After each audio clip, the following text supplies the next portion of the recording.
As always with history, the real story is so much more interesting than the nonsense that they spout on the left. When he arrived, there were very peaceful, lovely Indians that he encountered, the Taino Indians. Those Taino Indians also had a lot of scars on their body. That's because there were bellicose Indians nearby from the Isla de Caribe, which is where we get the word cannibal. It's because of the cannibals of that Caribbean island. They talk about replacing Columbus Day with Indigenous Peoples Day. I wonder, which indigenous people should we name the day after?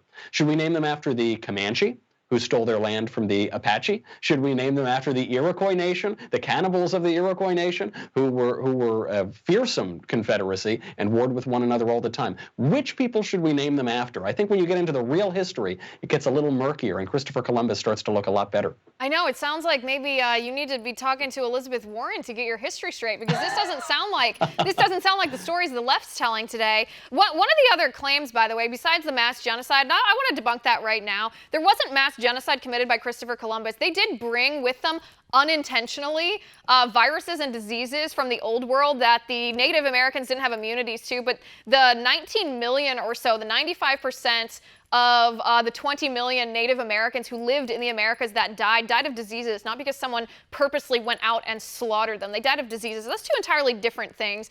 But address this one. A lot of leftists say, well, Christopher Columbus, regardless of the context of history, he stole America. This wasn't his land. He came. Someone else was already here. Yet he drove them out and set up his own society. That makes him, just terrible.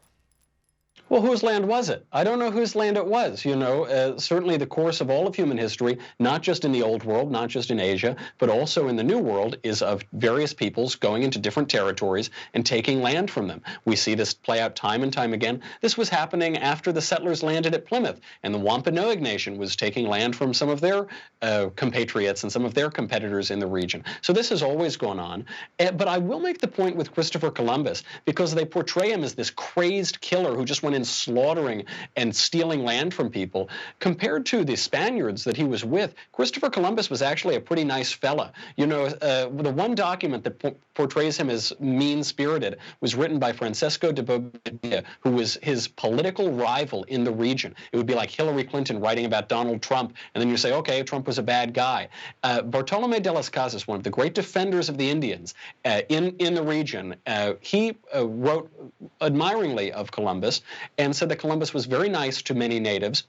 He adopted an Indian who was the son of a friend of his. He adopted him as his own son. And Columbus regularly wrote in his letters and diaries and bemoaned all of the Spaniards who were treating the Indians poorly, because he was devotedly Christian and Catholic, and in many ways bemoaned the mistreatment of the Indians in the New World. Even though he wasn't perfect, he certainly wasn't this awful, crazed killer.